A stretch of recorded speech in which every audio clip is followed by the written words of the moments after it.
જય સ્વામિનારાયણ. શ્રી સ્વામિનારાયણ ગુરુકુળ રાજકોટ સંસ્થાન આયોજિત SGIS ઓનલાઈન ગુરુકુળમાં આપનું હાર્દિક સ્વાગત છે. વિદ્યાર્થી મિત્રો, હું આરબી સોનગરા. આજે આપણે પ્રકરણ 15માં ઉત્પાદનના સાધનોની ફાળવણીની જુદી જુદી પદ્ધતિઓ વિશે ચર્ચા કરવાના છીએ. મિત્રો, આગળના પીરિયડની અંદર આપણે બજાર પદ્ધતિ વિશે અભ્યાસ કરેલો. ફરીથી ટૂંકમાં પરિચય લઈ લઈએ તો બજાર પદ્ધતિને આપણે મુક્ત અર્થતંત્ર અથવા મૂડીવાદી પદ્ધતિ તરીકે પણ ઓળખીએ છીએ. એના માટેના કારણો આપ્યા હતા કે ભાઈ એમાં મૂડીના તત્વોનો વિશેષ ઉપયોગ થાય છે. કઈ કઈ યંત્ર, ટેકનોલોજી, વિજ્ઞાન વગેરે જેવી નાણાકીય મૂડીઓ, ભૌતિક મૂડીનો ઉપયોગ કરી અને અર્થતંત્રનો વિકાસ વધુ પ્રમાણમાં કરવામાં આવે છે. એટલા માટે આ અર્થતંત્રને મૂડીવાદી અર્થતંત્ર કહે છે. બીજો શબ્દ વાપરો તો મુક્ત અર્થતંત્ર. તો આર્થિક નિર્ણયો લેવા માટેની બજારની અંદર દરેક લોકોને સંપૂર્ણ સ્વતંત્રતા હોવાથી આ અર્થતંત્રને મુક્ત અર્થતંત્ર તરીકે પણ ઓળખવામાં આવે છે. એમાં ત્રીજી એક બાબત જોઈતી કે મુક્ત અર્થતંત્રની અંદર સ્પર્ધામાં હરીફાઈ એટલે કે સ્પર્ધા એ અદૃશ્ય હાથ તરીકે કામ કરે છે. મતલબ કે ગ્રાહકોનું શોષણ અટકાવે છે, ચીજવસ્તુની ગુણવત્તા જળવાય. આ બધી બાબતો ઉપર અંકુશ મેળવવાનું કામ કોણ કરે છે? તો કે સ્પર્ધા, હરીફાઈ. શા માટે? તો કે એનાથી જે ગ્રાહકને ચીજવસ્તુઓની ગુણવત્તા અને સસ્તી સારી વસ્તુઓ નહીં મળે તો ગ્રાહક જે છે એ એની વસ્તુ ખરીદશે નહીં. એટલે હરીફાઈની અંદર સતત ને સતત ઉત્પાદક એવા પ્રયાસો કરશે કે જેનાથી એણે જે ચીજવસ્તુઓનું ઉત્પાદન કર્યું છે એ ઉત્પાદન સારી ગુણવત્તાનું અને સસ્તું હોય. હવે અહીંયા આપણે બજાર પદ્ધતિના લક્ષણોની ચર્ચા કરીએ તો સૌથી પહેલું લક્ષણ છે મિત્રો, માલિકી વ્યક્તિગત કે ખાનગી હોય છે. મૂડીવાદી પદ્ધતિની અંદર સરકાર જે છે એ ઉત્પાદન અંગે કોઈ નિર્ણય લેતી નથી અથવા તો ઉત્પાદન પ્રક્રિયાની અંદર ભાગ જ લેતી નથી. એટલે કે કોઈ પણ કારખાના, ઉત્પાદનની ચીજવસ્તુઓ કે સ્ટોર સહિત તમામ વસ્તુઓને જે છે એ માલિકી કોની હોય છે? તો કે ખાનગી અથવા તો વ્યક્તિગત હોય છે. બીજી બાબત છે કે અહીંયા કેન્દ્રમાં નફો હોય છે. માલિકી ખાનગી, કેન્દ્રમાં નફો. બજારનો હસ્તક્ષેપ ન હોવાથી હંમેશાને માટે ઉત્પાદનના સાધનોની ફાળવણી એવી જ રીતે કરવામાં આવે છે કે જ્યાં વધુમાં વધુ નફો પ્રાપ્ત થતો હોય. પછી તો કે ગ્રાહકને પસંદગી કરવા માટેની વિશાળ તક પ્રાપ્ત થાય છે. કેમ કે ચીજવસ્તુઓનું અનેક ચીજવસ્તુઓનું ઉત્પાદન થાય છે. એક જ વસ્તુ માંગો તો એની અનેક બ્રાન્ડ અથવા તો એના માટે અનેક વિકલ્પો ઉપલબ્ધ હોય છે. દાખલા તરીકે તમે બજારની અંદરથી અત્યારે ટીવી લેવા જાઓ તો ટીવીની અંદર તમને અનેક પ્રકારના ટીવીઓ એ પ્રાપ્ત થશે. એટલે કે તમે પસંદ કરી શકશો કે તમારે કયું ટીવી ખરીદવું. એટલે કે તમારી પસંદગી અનુસાર ચીજવસ્તુઓ તમે મેળવી શકો છો. પછી તો કે સરકારનો હસ્તક્ષેપ હોતો નથી. કઈ વસ્તુનું કેટલું, ક્યારે, કેવી રીતે ઉત્પાદન કરવું, કઈ ખરીદી કરવી, કોમાં વધુ નફો મળે છે, એની અંદર કોઈ જાતનું સરકાર છે એ હસ્તક્ષેપ કરતી નથી. એટલે સરકારનો હસ્તક્ષેપ હોતો નથી. ત્યાર પછી ઉત્પાદનના સાધનોની ફાળવણી પણ નફા આધારિત હોય છે. જેમાં આપણે આગળ કીધું ને કે નફાને ધ્યાનમાં રાખીને, કેન્દ્રમાં રાખીને એ ઉત્પાદન કરવામાં આવે છે, એમ ઉત્પાદનના સાધનોની ફાળવણી પણ નફાને ધ્યાનમાં રાખીને જ થાય છે. દાખલા તરીકે જે ચીજવસ્તુઓના ઉત્પાદનની અંદર વધુ નફો પ્રાપ્ત થતો હોય તો એ ચીજવસ્તુઓનું ઉત્પાદન જે છે એ વધારે પ્રમાણમાં થશે અને મજૂર છે એ વધુ વેતન મળશે ત્યાં કામ માટે જશે.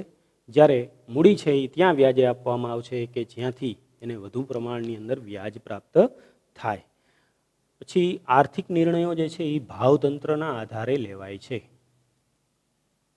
તો પેલા ભાવતંત્ર શું છે એ સમજી લ્યો. તો કે ભાવતંત્ર એટલે ચીજવસ્તુના ઉત્પાદનનું સંતુલન. હવે બજારની અંદર તમે જોશો મુક્ત અર્થતંત્ર હોવાથી ઉત્પાદન પ્રક્રિયાની અંદર સરકારનો કોઈ હસ્તક્ષેપ હોતો નથી. હવે સરકારનો કોઈ હસ્તક્ષેપ ન હોવાને લીધે સૌથી અગત્યની વસ્તુ જે છે એ ચીજવસ્તુનું કેટલું, ક્યારે અને કેવી રીતે ઉત્પાદન થશે એ કેવી રીતે નક્કી થાય? તો કે તમે જોશો કે જે વસ્તુની માંગ હશે, જે વસ્તુની માંગ હશે એ વસ્તુમાં નફો વધુ મળશે. હવે નફો વધુ મળશે એટલે ઉત્પાદન વધશે.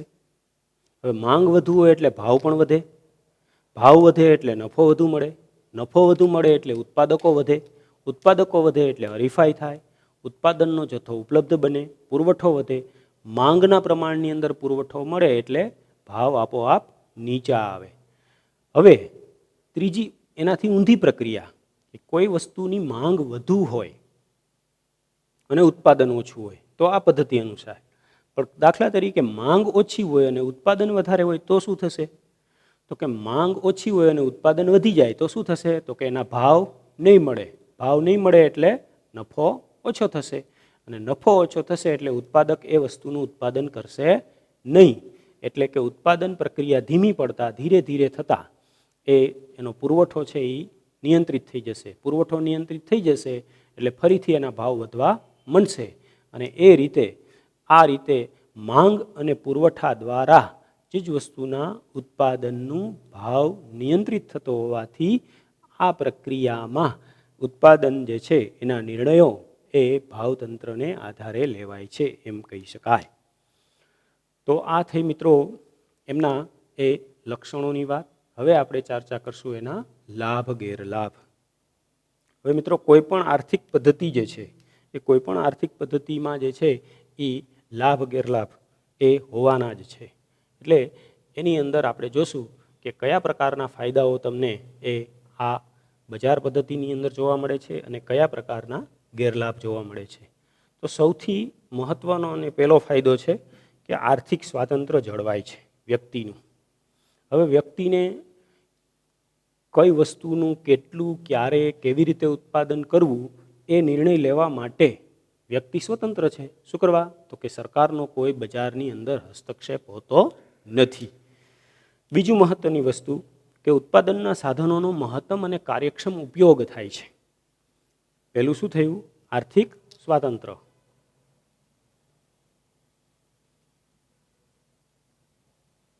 બીજું તો કે મહત્તમ અને કાર્યક્ષમ ઉપયોગ.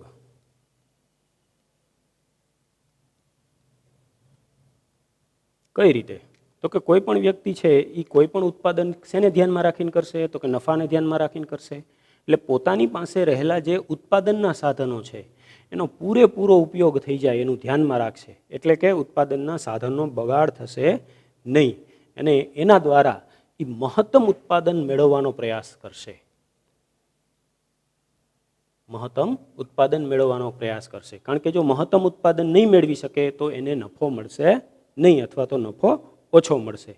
એટલે આ રીતે વધુમાં વધુ ઉત્પાદન મળવાનો પ્રયાસ થશે અર્થતંત્રની અંદર. સંશોધનોને વેગ મળશે.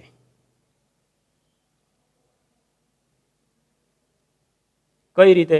તો કે વધુમાં વધુ નફો મેળવવા માટે અને મહત્તમ ઉત્પાદન મેળવવા માટે બજારની અંદર પોતાની ચીજ વસ્તુઓ વધુમાં વધુ વેચાય એ માટેના પ્રયાસો કરવા પડે.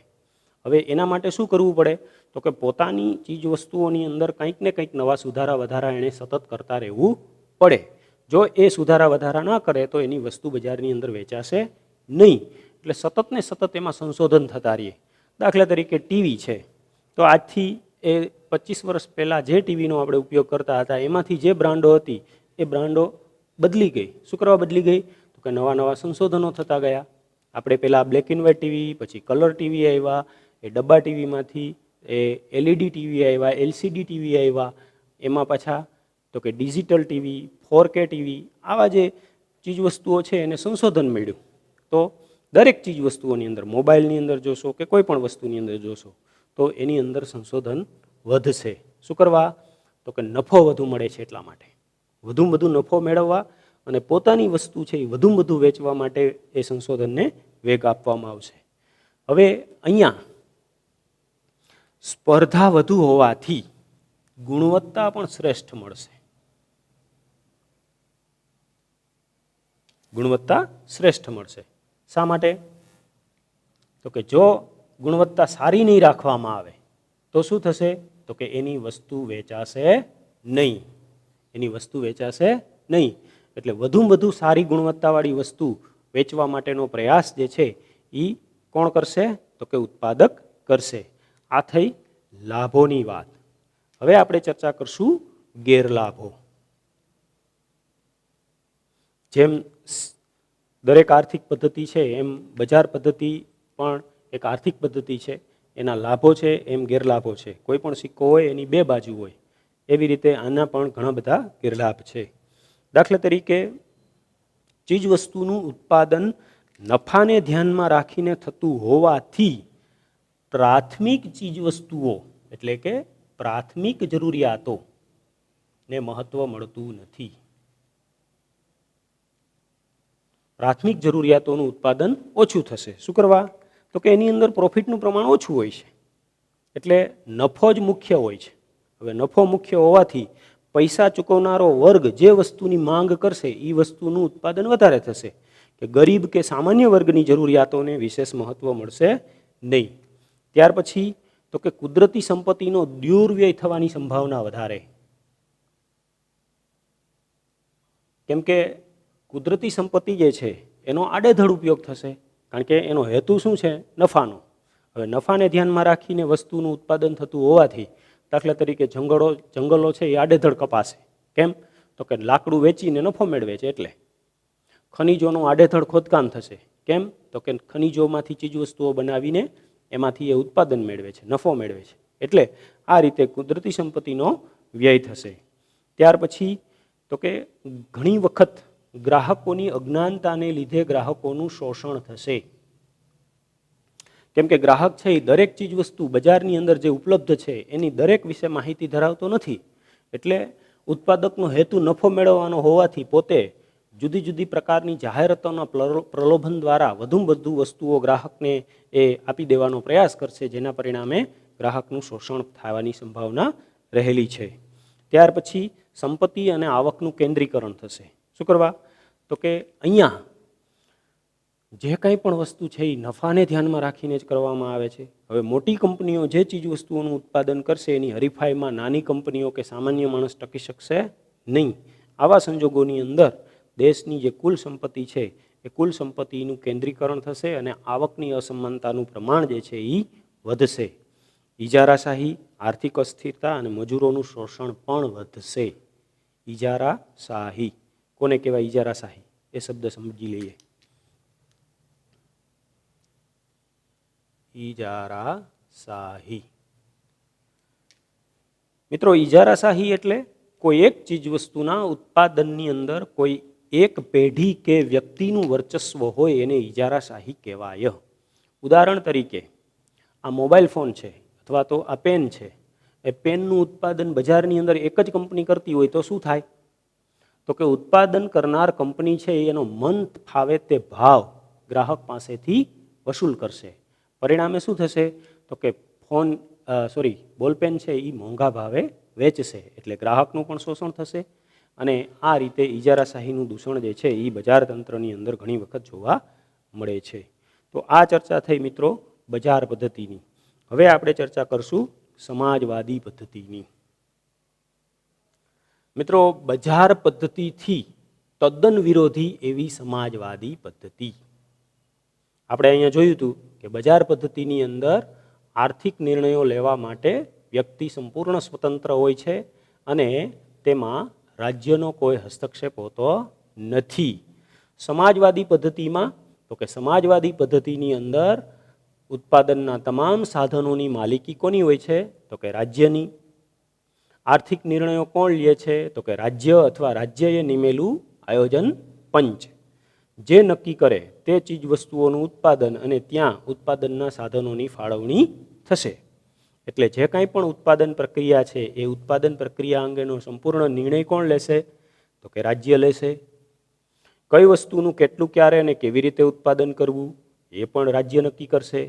ઉત્પાદનના સાધનોની માલિકી કોની? તો કે રાજ્યની. દરેક વ્યક્તિ શું? તો કે મજૂર. માત્ર અને માત્ર એ વ્યક્તિ વેતનદાર, કામદાર અથવા તો શ્રમિક છે, માલિક નથી. એટલે સમાજવાદી પદ્ધતિની અંદર કોઈ માલિક હોતો નથી. માલિક કોણ હોય છે? તો કે રાજ્ય હોય છે. દરેક ચીજ વસ્તુઓની માલિકી કોની? તો કે રાજ્યની. ખેતર કોનું? તો કે રાજ્યનું. કારખાના કોના? તો કે રાજ્યના. વ્યક્તિ શું? તો કે એમાં કામદાર. દુકાનોની માલિકી પણ રાજ્યની હોય છે. આ દુકાનો સંભાળે કોણ? તો કે રાજ્યએ નિમેલા કર્મચારીઓ. નાણાંનું કોઈ વિશેષ મહત્ત્વ હોતું નથી, માત્ર હિસાબને ધ્યાનમાં રાખીને નાણાંનો ઉપયોગ કરવામાં આવે છે. ક્યાં? સમાજવાદી પદ્ધતિમાં. બજાર પદ્ધતિથી તદ્દન ઉલટું. આપણે જોયું હતું ને કે ભાઈ ઓમાં બધું મુક્ત હતું, વ્યક્તિગત માલિકી હતી, આર્થિક નિર્ણયો લેવાના બધી સ્વતંત્રતાઓ હતી. જ્યારે અહીંયા સંપૂર્ણ ઉલટું કે ઉત્પાદનના તમામ સાધનોની માલિકી રાજ્યની. દરેક આર્થિક નિર્ણયોમાં કોનો હસ્તક્ષેપ? તો કે રાજ્યનો હસ્તક્ષેપ. અને જરૂરિયાતોને ધ્યાનમાં રાખીને જ ઉત્પાદન કરવામાં આવે. અને ગરીબ વ્યક્તિઓના જે કંઈ પણ સમાજ કલ્યાણ જે છે એને વિશેષ મહત્ત્વ રહેલું હોય છે કે ભાઈ સમાજનું હિત હોય તે જ ચીજ વસ્તુઓનું ઉત્પાદન કરવાનું, નફાનું કોઈ મહત્ત્વ હોતું નથી. એટલે આ રીતે અહીંયા જે છે એ શ્રમિકોને તેની ક્ષમતા મુજબ કામ અને જરૂરિયાત પ્રમાણે વેતન ચૂકવવામાં આવે છે. એટલે આર્થિક અસમાનતાનું પ્રમાણ પણ ઓછું જોવા મળે, કારણ કે માલિકી કોઈની નથી, માત્ર તમામ વ્યક્તિઓ જે છે એ વેતનદાર છે, પગારદાર છે. એટલે આ રીતે અહીંયા એ સમાજવાદી પદ્ધતિની અંદર જે છે એ મિત્રો એ ઉત્પાદનના સાધનોની માલિકી રાજ્યની હોય છે. હવે એમના લક્ષણો જોઈએ. તો ઉત્પાદનના સાધનોની માલિકી રાજ્યની. મેં તમને આગળ કીધું એમ કારખાના, જમીન, જે કંઈ પણ જે છે એ તમામ વસ્તુઓ જે છે એ રાજ્યની માલિકીની હોય. નિર્ણયો કોણ લે? તો કે રાજ્ય લે. તમામ પ્રકારના આર્થિક નિર્ણયો જે છે એ રાજ્ય દ્વારા લેવામાં આવે છે. આર્થિક પ્રવૃત્તિઓમાં કેન્દ્ર સ્થાને શું હોય? તો કે સમાજનું હિત. વાં શું હતું? બજાર પદ્ધતિમાં નફો હતો. શું હતું? નફો.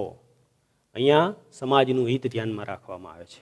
સમાજવાદી પદ્ધતિની અંદર આર્થિક નિર્ણયોમાં કેન્દ્ર સ્થાને સમાજનું હિત હોય છે. અને શ્રમિકોને કામના બદલામાં વેતન ચૂકવવામાં આવે. જે વ્યક્તિઓ સારું કામ કરે તો એમને પ્રોત્સાહન આપવામાં આવે અને એ લોકોને પ્રમોશન પણ પ્રાપ્ત થાય છે. તો આ એના મુખ્ય લક્ષણો થયા. હવે એમના લાભો જોઈએ. તો કે બિનજરૂરી અને મોજ શોખની વસ્તુઓનું ઉત્પાદન થતું નથી. લાભો: બિનજરૂરી અને મોજ શોખની વસ્તુઓનું ઉત્પાદન થતું નથી. શું કરવા? તો કે રાજ્ય જે ચીજ વસ્તુઓનું ઉત્પાદન કરશે એ સમાજની જરૂરિયાતોને ધ્યાનમાં રાખીને કરશે. એટલે કે સામાન્ય વર્ગને પણ તેની જરૂરિયાતો પૂરેપૂરી રીતે પ્રાપ્ત થાય એ વસ્તુ ધ્યાનમાં રાખશે. મિત્રો, તમે પાઠ્યપુસ્તકની અંદર આ લાભો તમે જોતા જજો. એની અંદર તમને જશે કુદરતી સંપત્તિનો દુર્વ્યય થતો નથી, કારણ કે અહીંયા નફો મહત્વનો નથી, રાજ્યનું હિત મહત્વનું છે, સમાજનું હિત મહત્વનું છે. એટલે કુદરતી સંપત્તિનો દુર્વ્યય નહીં થાય. ત્યાર પછી સંપત્તિની અસમાનતા દૂર થશે. એટલે કે ઉત્પાદનના સાધનોની ફાળવણી છે એનો નિર્ણય રાજ્ય કરે છે, માલિકી પણ રાજ્યની છે. વ્યક્તિ છે એ માત્ર પગારદાર હોવાથી અસમાનતા જોવા નહીં મળે. વર્ગભેદનું પ્રમાણ ઓછું રહેશે. અને ગ્રાહકનું શોષણ થતું નથી, કારણ કે અહીંયા નફાને મહત્વ નથી, જરૂરિયાતોને પ્રાધાન્ય છે.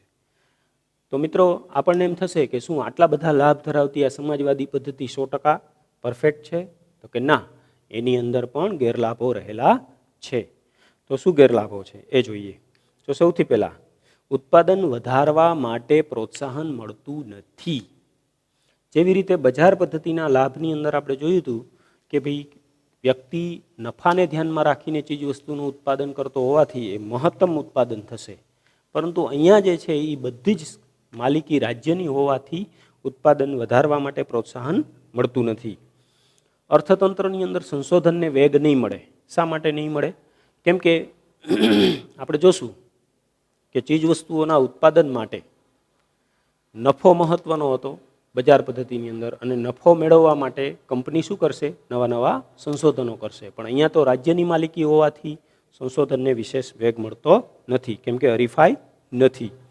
ત્યાર પછી વ્યક્તિગત સ્વાતંત્ર્ય જળવાતું નથી. હવે આપણે જાણીએ છીએ કે કેટલાક લોકોની અંદર ક્ષમતા વધારે હોય તો એ લોકોને વધુ આવકની જરૂર હોય, એ લોકો વધુ કમાવા ઈચ્છતા હોય, તો એમને આર્થિક સ્વતંત્રતા નહીં મળે. શું કરવા? તો કે પગાર જ મળશે.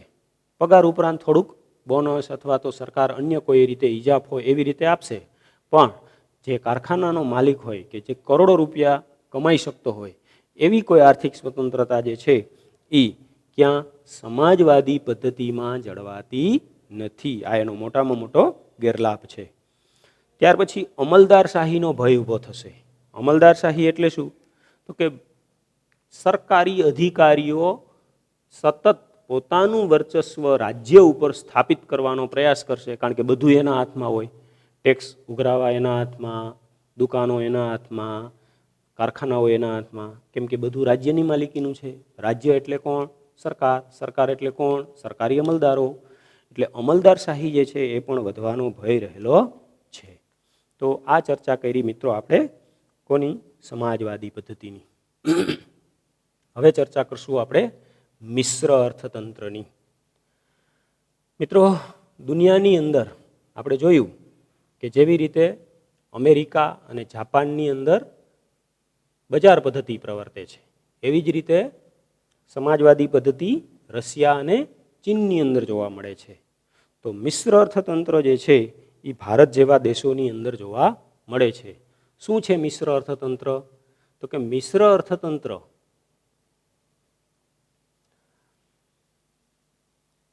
બજાર પદ્ધતિ અને સમાજવાદી પદ્ધતિનો સમન્વય છે. કઈ રીતે? તો કે દુનિયાની અંદર સંપૂર્ણપણે આજે કોઈ પદ્ધતિ પ્રવર્તી નથી. બજાર પદ્ધતિ એટલે ખાનગી માલિકી અને સમાજવાદી પદ્ધતિ એટલે જાહેર માલિકી. મિશ્ર અર્થતંત્ર એટલે વ્યાખ્યા લખવી હોય તો આ રીતે લખી શકાય મિત્રો, કે ખાનગી માલિકી એટલે કે ખાનગી ક્ષેત્ર અને જાહેર ક્ષેત્રનો સુભગ સમન્વય એટલે મિશ્ર અર્થતંત્ર. બજાર પદ્ધતિ પણ ખામી વગરની નથી અને સમાજવાદી પદ્ધતિ પણ ખામી વગરની નથી. એટલે આ બંનેની ખામીઓને દૂર કરી અને મિશ્ર અર્થતંત્ર દ્વારા આજે દુનિયાના દેશો વિકાસ કરવા માટેનો પ્રયાસ કરે છે. યાને કે બંનેનું સહ અસ્તિત્વ છે. કોનું? ખાનગી ક્ષેત્ર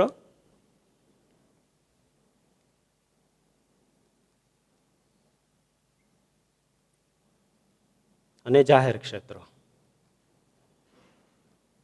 બંનેના સહ અસ્તિત્વ દ્વારા આ મિશ્ર અર્થતંત્ર છે એ કામ કરે છે. એટલે આ રીતે એ મિશ્ર અર્થતંત્ર પ્રવર્તે છે. દુનિયાના કોઈ દેશોની અંદર કોઈ સ્વતંત્ર પદ્ધતિ આપણને જોવા મળતી નથી. આ પદ્ધતિને નિયંત્રિત આર્થિક પદ્ધતિ પણ કહેવાય. કઈ રીતે? તો કે આ પદ્ધતિની અંદર જરૂર જણાય ત્યાં બજારમાં સરકાર પોતે હસ્તક્ષેપ કરે છે. કઈ રીતે હસ્તક્ષેપ કરે છે? તો કે એની પાસે પરોક્ષ સાધનો રહેલા છે. કરવેરા, સબસિડી. દાખલા તરીકે કોઈ ચીજ વસ્તુના ઉત્પાદનને પ્રોત્સાહન આપવું છે તો સરકાર શું કરશે? તો કે કર રાહત આપશે, કરવેરામાં રાહત આપશે અને સાથે સાથે પ્રોત્સાહન તરીકે સબસિડી પણ આપશે. એટલે શું થશે? તો કે એ વસ્તુનું ઉત્પાદન વધશે. દાખલા તરીકે અત્યારે આપણે સોલાર પેનલો છે લગાવીએ છીએ, બરાબર? સરકાર એમ ઈચ્છે છે કે સૂર્ય ઉર્જાનું વધારે ઉત્પાદન થાય તો શું કરે છે સરકાર? તો કે એની ઉપર કરવેરામાં તો રાહત છે, સાથે સાથે સબસિડી આપે છે. એવી રીતે પ્રાથમિક જરૂરિયાતો પૂરી કરવા માટે પણ મિશ્ર તંત્રની અંદર આવી રીતે થાય છે કે જેમાં કરવેરા રાહત આવે, સબસિડી આવે.